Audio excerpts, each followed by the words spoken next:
अब जिनको करना है उनके पास चल रहे हैं। मैं आप सबके विचार और अपने विचार मिला के और जो बात हमारे दोस्त अवधेश कुमार ने कही मुख्य रूप से उसको समराइज करके चंद्रभूषण जी 4-5 बातें फटाफट रख देता हूं रैपिड एक्शन रैपिड राउंड की तरह।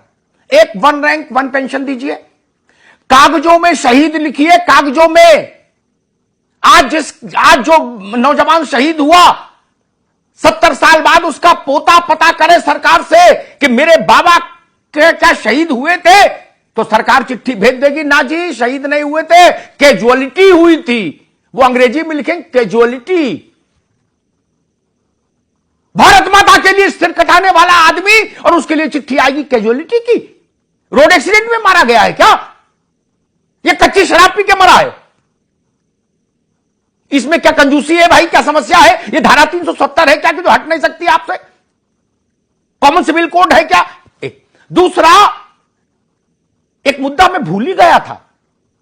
आर्म्ड फोर्सेस की सैलरी नॉन टैक्सेबल है। बहुत अच्छा होना भी चाहिए। जब इतना इतना लोग लेके भाग गए तो इनसे टैक्स लेना तो पाप हो जाएगा। ये हमारी रक्षा कर रहे, ठीक। लेकिन आर्म्ड पैरामिलिट्री फोर्सेस के जवानों की सैलरी भी नॉन टैक्सेबल क्यों नहीं हो सकती? क्यों नहीं हो सकती? उनके लिए अलग अस्पताल क्यों नहीं हो सकता? उनके बच्चों की शिक्षा की जिम्मेदारी सरकार क्यों नहीं उठा सकती? चंद्रभूषण जी, ये सवाल खटाखट उत्तर।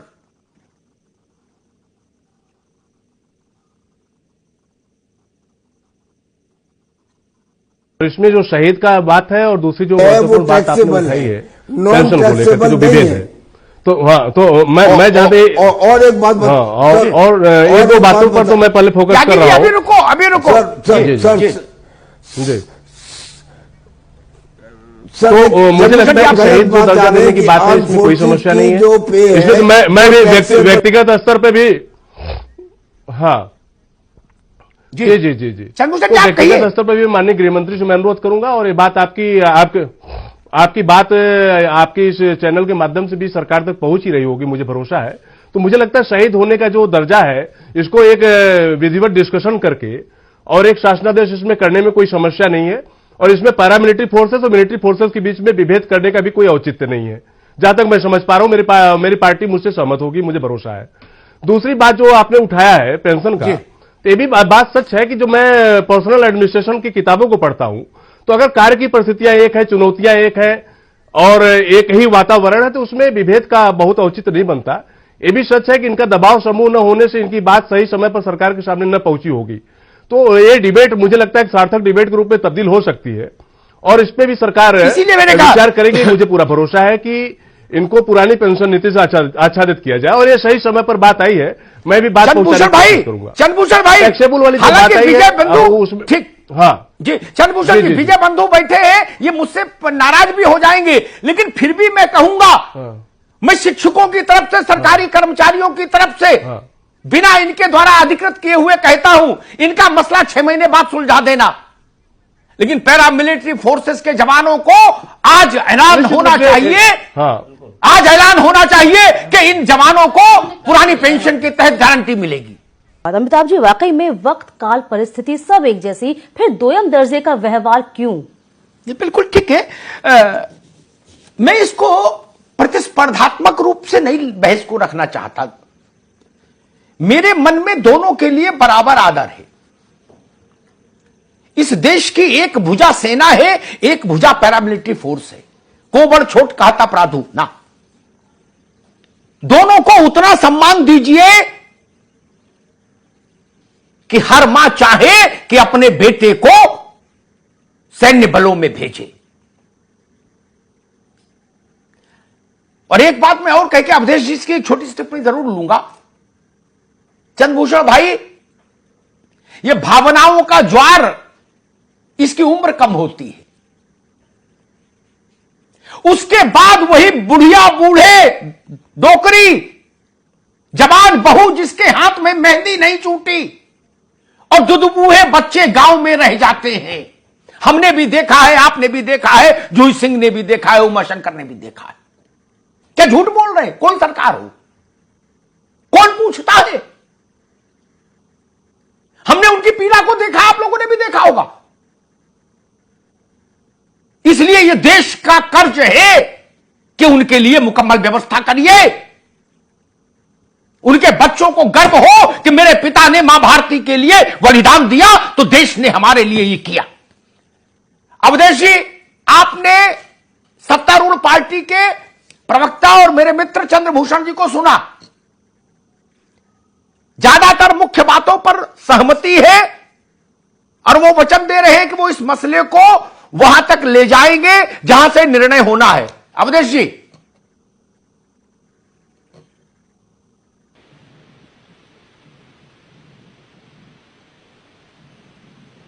संपर्क लेकिन अवधेश जी से संपर्क नहीं हो पा रहा।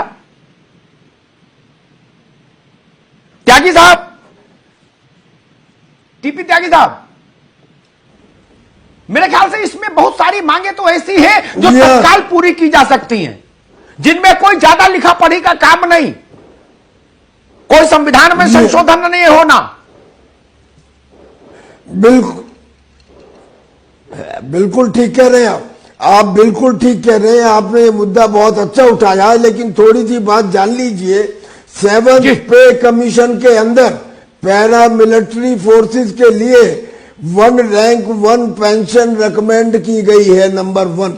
नंबर 2, जो ग्रेचुटी है यानी कि शहादत के बाद परिवार को मिलने वाली राशि वो 25 लाख से 45 लाख रुपए तक रिकमेंड की गई है। नंबर 3, पैरा मिलिट्री फोर्सेस में रिटायरमेंट की उम्र जो फौज में करीब 35 साल होती है उसमें एडहॉक 60 इयर्स रखी गई है ताकि उसको दोबारा नौकरी के लिए दर दर घूमना न पड़े। और जहां तक शहादत की बात है, इसमें कोई बजट एस्टिमेट नहीं, कोई कॉन्स्टिट्यूशनल अमेंडमेंट नहीं। ये बात तो सरकार को आज से ही प्रारंभ करनी चाहिए कि जिसने वर्दी पहनी है और अगर वो शहीद होता है तो उसे शहीद किया। ठीक। बंधु जी, त्यागी साहब ने कुछ बातें बताई 7th पे कमीशन की, लेकिन मैंने 20 त्यागी साहब, अभी रुको आप।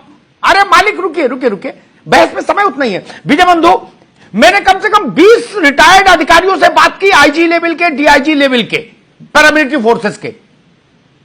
किसी ने ये नहीं कहा, सबने कहा नई पेंशन स्कीम के तहत जैसे सिविलियन को पेंशन मिल रही है, मास्टर को, बाबू को, वैसे इनको भी, हमको भी मिल रही है, हमारे बच्चों को भी, पैरामिलिट्री फोर्सेस के।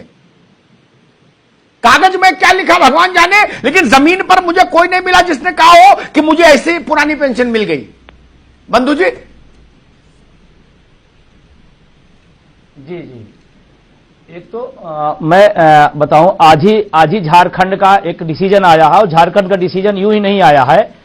ये हाई कोर्ट झारखंड ने आज बोला है, करीबन रिटायर होने के बाद ये व्यक्ति 8 से 10 साल चक्कर काटा है और कोर्ट गया है। उसके बाद आज हाई कोर्ट ने उसके पक्ष में दिया है कि एक रिटायर होने के बाद व्यक्ति को उसकी पेंशन तत्काल मिल जानी चाहिए और उसको 8 से 10 साल अगर घूमना पड़ गया तो फिर वो जो देश की सेवा किया है, वो जो देश के लिए काम किया है, देश के लिए अपने बलिदान दिया है, उस बलिदान का क्या निष्कर्ष निकाल रहे हैं। हाई कोर्ट को, सुप्रीम कोर्ट को अगर दखल करना पड़े हमारी पेंशन का, ये पेंडिंग वेतन होता है। बात रही नई की, नई में क्या है, अभी जो घटना हुई है, ये हमारे पैरामिलिट्री भाइयों के साथ जो भी घटना हुई है, इस पर तो मैं आपसे 2 बात बड़ी जिम्मेदारी से कहता हूं।